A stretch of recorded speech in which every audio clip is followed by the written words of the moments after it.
Magandang araw mga kaibigan. Pag-usapan natin ngayon itong article na sinulat ni Mr. Rigoberto Tiglao sa Manila Times. Title is, Ignorant about what impeachment is, Marcos misled his son. Okay, so ito, medyo mabigat ito na article or opinion. Presidente, ignorante tungkol sa impeachment. Nung senador pa ang Pangulo, na dumaan na siya sa impeachment. Bumoto siya ng no. Bumoto siya ng acquittal panahon ni Chief Justice Corona. Okay. So, bakit naman sabihin ni Mr. Rigoberto Tiglao na ignorante ang presidente tungkol sa impeachment at na-misled pa niya yung kanyang anak na si Sandro sa pagpirma kasi number 1 pumirma si Congressman Marcos. Okay, ito yung dahilan, sabi niya, this is not my opinion. Sabi niya, but fact, katotohanan, straight from the horse mouth. So, galing mismo sa bunganga ng Pangulo, yung lumabas sa bunganga, yun ang nagpapatotoo nga ignorante ang Pangulo. Yun ang ibig sabihin nito. Ito yung sinabi ng Pangulong Marcos sa kanyang press conference noong February 5. Once the impeachment complaints are filed, the House has no choice. The Senate has no choice. Kailangan nilang iproseso ang impeachment complaint. Okay? So, dagdag pa niya. Once the impeachment complaint are filed, the House and Senate, they have no choice. Nakatali na ang kamay nila. Tali na ang kamay. Okay. They had to process. Okay. Ano pa? When asked what advice he gave his son with regard to whether to sign the impeachment complaint or not, ito ang sabi ng Pangulo. I told him the process has begun. Parang batas iyan. When you're in the legislature, when you file a bill, pag na-file na yan, the bill takes a life of its own. Kahit anong gawin ng congressman na nag-file, kahit ayaw niya yung mga changes na gagawin doon sa kanyang bill, wala na siyang magagawa because the bill is going through a process as it should. And part of that process will be amendments, etc. The impeachment complaint is exactly the same. Once it has been filed, there is a procedure that needs to be followed already. So, ikinumpara ng Pangulo itong impeachment sa pagpapile ng bill. So, may mga amendment, changes, yung ganon. So, punta na tayo sa advice sa kanyang anak. Sabi ni Mr. Tiglao, Marcos even pressured his son,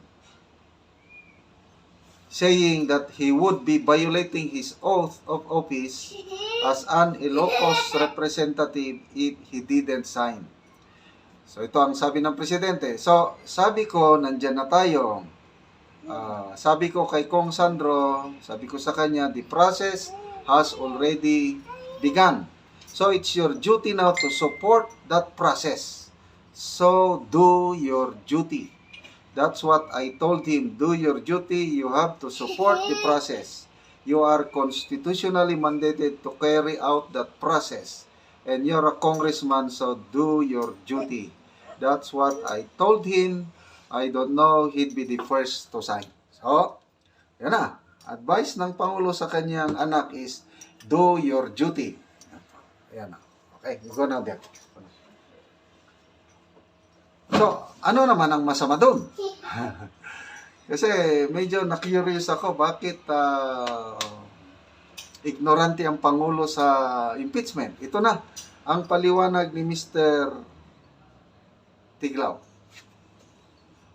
Marcos misinformed his son.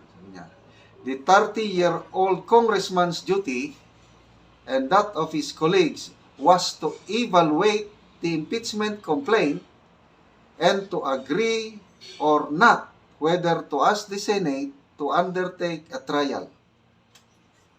dapat, sabi ni Mr. Tiglaw, i-evaluate. It does not mean na once na nandyan na yung impeachment, it's your duty to sign. Ganon ang punto niya.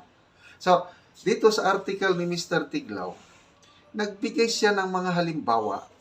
Panahon ni Gloria Macapagal Arroyo, sabi niya, may mga impeachment complaint na ipinail sa Kamara.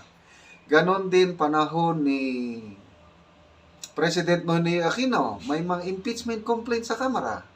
Panahon ni PRRD, may impeachment laban kay PRRD sa Kamara. Panahon, sinabi pa niya, Elpidio Quirino, nandyan, daming impeachment.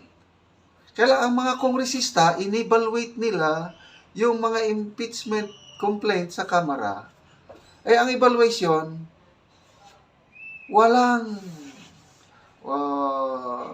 there is something lacking in form and substance. Kaya, doon pa lang sa Kamara, na ibasura na. Sabi ni Mr. Tiglaw sa kanyang column, maraming mga impeachment complaint na hindi inakyat sa Senado. Hindi automatic na may once na impeachment complaint na isinampa sa Kamara, automatic pipirma. Pag-aralan. So kung napag-aralan at hindi karapat-dapat, huwag mong pirmahan at dyan na lang siya. Yun ang punto ni Mr. Tiglaw. So, I don't know kung anong masasabi nyo. Para sa akin, it makes sense itong point of view ni Mr. Tiglaw. Hindi automatic. Kasi nga, totoo nga naman, maalala ko, maraming impeachment complaint na isinamba versus PRRD, Pinoy, GMA, hindi nag-prosper. Kaya, Kamara pa lang, patay na. Okay? So, mga kaibigan, salamat sa inyong panonood. Namo-monetize tayo dahil sa inyong panonood. At ang ating income itinutulong natin sa Talaandig Tribe sa Bukidnon. Namimigay tayo ng libreng yero at pako sa tribo para makapagpatayo sila ng bagong bahay nila or ma-repair ang kanilang sira-sirang bahay. Namimigay din tayo ng livelihood assistance sa saging lakatan, libreng seedling, libreng abono para pagdating ng araw makaharvest sila at makatulong sa ilang pamumuhay. So, salamat sa inyong tulong. Panoorin nyo ang video na ito. Ante, mayong buntag. Mayong buntag. Oo. Tanawa ning among balay nga kuan panit ra gyud sa kahoy.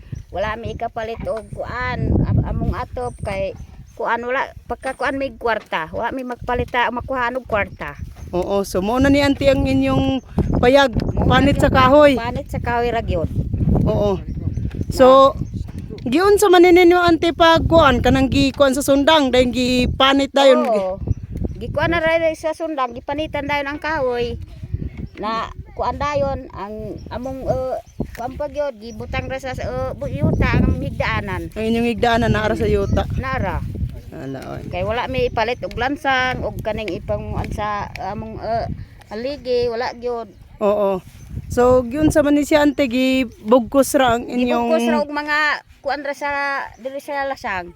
kining Mga gibugkos ra og tuwaing. tuwaing. So Tuwaing mo ra gyud. lagi ba? Tanawa, tuwaing ra. Lagi. Tanawa wala pa gyud na nahuman. Gabi maghigda lang mi na wala mi kuan. Dingding. Wala may dingding. Bisag ang kuan. Kulawa tawra tamang gani. Sige tanawon daw nato anti sa sulod. Tanawa. Oo. Oo. Now nato inyong balay luigid kayo. Panit in town sa kahoy. Gikuanan lang og trapal. Trapal og mga sako ang So, mga gamit. Unsa man inyong gihimo anti nga dingding day kana? Tumbak. Kanang kuan kanang mga Kahoy ra gyud. kahoy sa tumbak lang. Oo, ang dingding. Luigid kayo. Ang higdaanan pag yun sa bata, gibutang ra dire. Higdaanan si imong bata. Oo, higdaanan sa bata, tanawa, gibutang ra sa yuta. Sa yuta ra. Oo. Has. Bibi luoy kayo ka bibi gipahigda gahigda ra mo sa yuta bibi. Oo, Gahigda ra mo sa yuta luoy kayo mo ba? Oo. Tanawa. Ang among kuan Ay, sako. Dingding ninyo, sako lang. sako, tanawa. Oo. Naog hangin, diri na ang hangin sa mo ang maghigda mi. Lagi ba? Manawa among kardiro na ang iyang dalonggan pitas pa. Walay kuan sa inyong kaldero pod. Tanawa, mabuwak na nang galugawan sa among anak. Ay, isa ra pod kabuok. Ira, ikaduha na kuan. Apit na Kanang isa gamay man kayo. gani, apit na gani nalitas ang iyang kuan. Tanawa. Oh, gana apit na napitas ang lugawan sa bata. Ala ka Gamay ba? kaayo. Lagi looy man kayo mo. Naing karang inyong kuan in taon. Maulanan man gyud na inyong. Wala nan kay wala na kuan og kuan kaning atop. Lagi ba looy Tanawa kayo. ang dingding sa mga dalaga. Dalaga diri taon gayda. Muragi kuan ang iya. Kalooy ba? Tanawa. Oh, kuan nang gyud. Survive rasad mo ani nga pagpuyo nga. Sus. Looy gay kayo. Tanawa ang kapanganan sa bata. Muna nailingaw sinyong bata ang bunga sa kahoy na lang. Bunga sa kuan uway. Bunga sa uhay. Uway. Bunga sa uway gana kuanan sa bata. Napdos Lagi. pag yun. Lagi ba? Sige ante rin namin magdugay ante. Salamat kayo nga nakita na mo gid ang inyong balay. Tanawa. Ante unsa man imong ikasulti ante nga nabisita ang inyong balay? Pasalamat mi. Og kinsay maluoy sa amo nga maghatag sa among balay nga kuan among iatop kay tanawa ni og ulan gani na diri na sa amo sa ulan. Gabi muulan nana sa amo mabasa na may kuan. Lagi ba? Ay maka kuan ang ulan. Ay mo nang ang ulan na kuan basa na mi. Oo, so naagid in town sa yuta. Sige ante, salamat. Tanawa ning mga bata nga mag kamang-kamang na Sus. tanan-tanan. Oo, sige ante, salamat. Ano na sa amin ante, looy kayo mo. Magampo lang tante sa Ginoo sa mga Kinsay panalangin makatabang. o mga makatabang sa inyo. Kinsa Sige makatabang ante. sa tuwa. Oo.